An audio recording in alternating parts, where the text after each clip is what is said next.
નમસ્તે મિત્રો, વિચાર મંથનમાં તમારું સ્વાગત છે. વિચાર મંથનનો અત્યારનો વિષય છે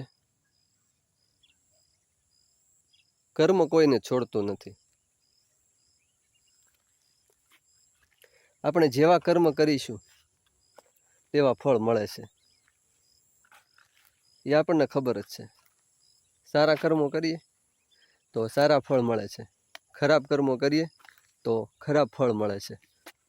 એવી બધી મોટા ભાગનાની માનસિકતા છે અને જગ જાહેર છે કે જેવું કર્મ તેવું ફળ.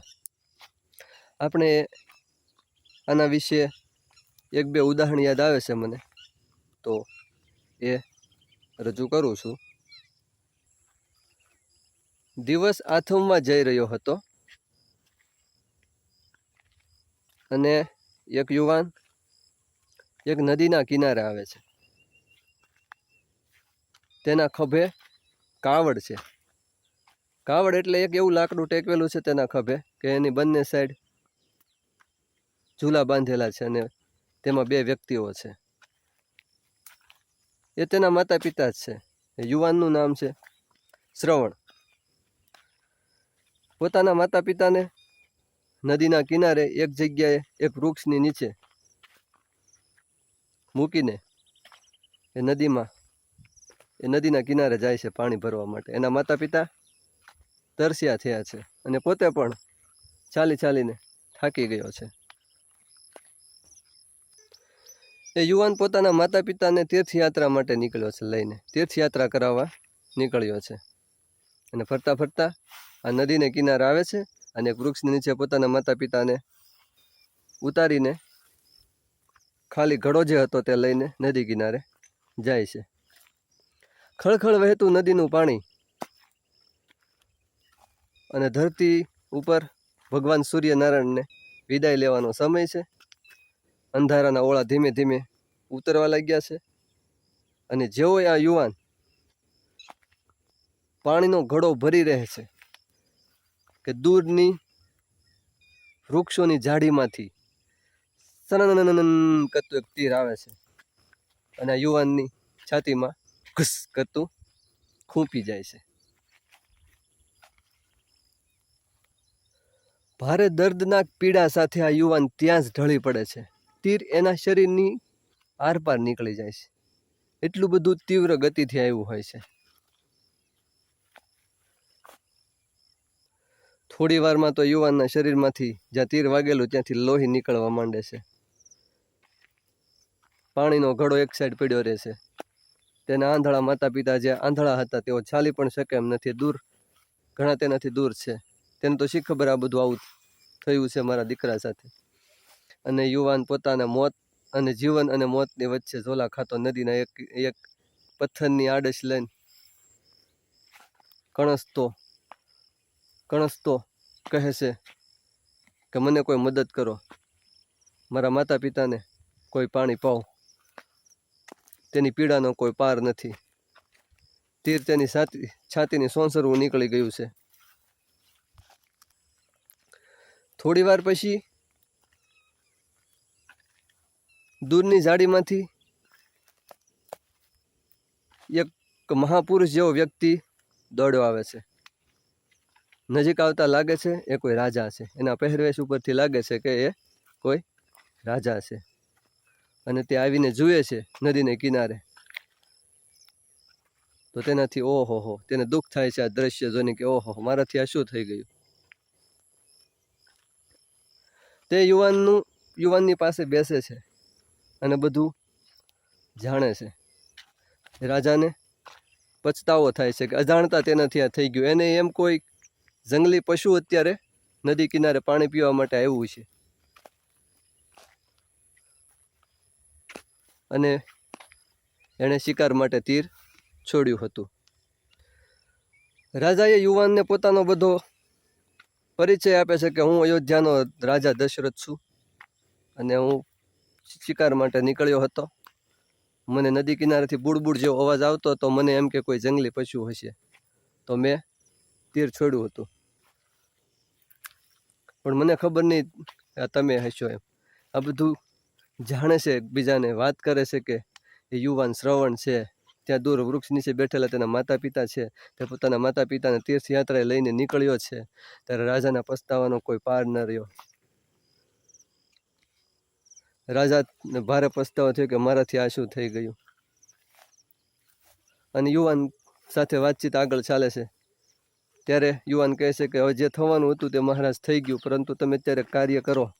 મારા માતા પિતા ત્યાં નીચે વૃક્ષ નીચે બેઠા છે, એમને પાણી પાઓ. થોડી વાર પછી યુવાન આટલું કહીને પોતાના પ્રાણ છોડી દેશે. રાજા દશરથ એ યુવાને કહ્યા પ્રમાણે પાણીનો ઘડો લઈને પેલા વૃદ્ધ વ્યક્તિઓ પાસે જાય છે. તેમના ચાલવાના અવાજ ઉપરથી વૃદ્ધ વ્યક્તિઓને ખબર પડી જાય છે કે આ મારો દીકરો શ્રવણ નથી. બધો વૃત્તાંત જાણ્યા પછી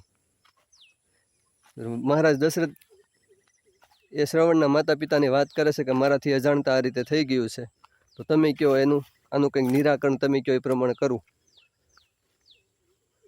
તો પેલા બિચારા કેટલા બધા દુઃખી થયા, બહુ દુઃખી થયા.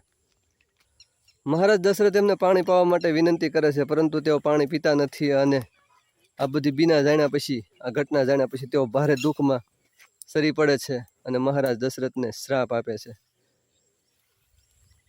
કે મહારાજ દશરથ, અમે જેવી રીતે પુત્ર વિયોગમાં અત્યારે દુઃખી થયા છીએ, અને હમણાં તમારા બંનેના પ્રાણ પંખેરું ઉડી જશે. એક દિવસ તારું પણ પ્રાણ પંખેરું પુત્ર વિયોગના લીધે ઉડી જશે. તારે 4 પુત્રો થશે દશરથ, પરંતુ તને પાણી પાવા વાળો એક પણ દીકરો તારી સાથે નહીં હોય. આટલું કહીને પેલા બંને વૃદ્ધ વ્યક્તિઓ પણ પોતાનો પ્રાણ છોડી દેશે. રામાયણમાં આ પ્રસંગ બહુ ઓછાની જાણમાં હશે, પરંતુ આ પ્રસંગ એક મહત્વનો ટર્નિંગ પોઈન્ટ લઈને આવે છે, જેને વળાંક કહી શકાય. ઐતિહાસિક વળાંક એ રામાયણનો ટર્નિંગ પોઈન્ટ, કે આનાથી શરૂઆત થાય છે રામાયણની. અને અહીંથી છતો થાય છે કર્મનો નિયમ, કે કર્મ કોઈને છોડતું નથી. તમે જાણી જોઈને સારું કાર્ય કરો, પણ તમે તમારી જાણ બહાર પણ જો કોઈ કાર્ય કરી નાખો તો તમારે એના ફળ ભોગવવા પડે છે. મહારાજા દશરથ, એમને ખબર નહોતી, તેઓ શબ્દવેધી બાણ છોડી શકતા, અવાજના આધારે તેઓ બાણ છોડી શકતા, તીર છોડી શકતા. અને આ શબ્દવેધી બાણનો ઉપયોગ કરેલો એમણે અંધારામાં એ સમય. તો શું થયું? એ તીર શ્રવણને વાગી ગયેલું. એ કાર્ય એમનાથી અજાણતા થયેલું, જાણી જોઈને એમણે કાર્ય નહોતું કર્યું, અજાણતા થયેલું. અને આના પરિણામ સ્વરૂપે એને શ્રવણના માતા પિતાનો શ્રાપ મળે છે. અને શ્રાપ ક્યારે નડે છે? જ્યારે અયોધ્યામાં ભગવાન શ્રી રામને રાજ્ય ગાદી આપવાનો નિર્ણય લેવાય છે, ત્યારે એક મહત્વના વળાંક ઉપર આવીને આ પ્રશ્ન ખડો થઈ જાય છે. એ આપણે બધા જાણીએ છીએ. મારો કહેવાનો મતલબ કે કર્મ કોઈને છોડતો નથી.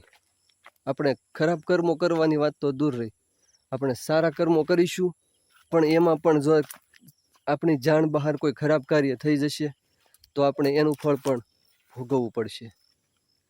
મહારાજ દશરથ જેવા મહાપુરુષોને જો કર્મનું ફળ ભોગવવું પડતું હોય, ઈશ્વરને ખુદને, તો આપણે તો કાળા માથાના માનવી છીએ. બની શકે તો સારું કાર્ય કરવું, થઈ શકે તો કોઈને ઉપયોગી થવું, કોઈને નડવું નહીં, કોઈના માટે અવરોધરૂપ તો ના જ બનવું,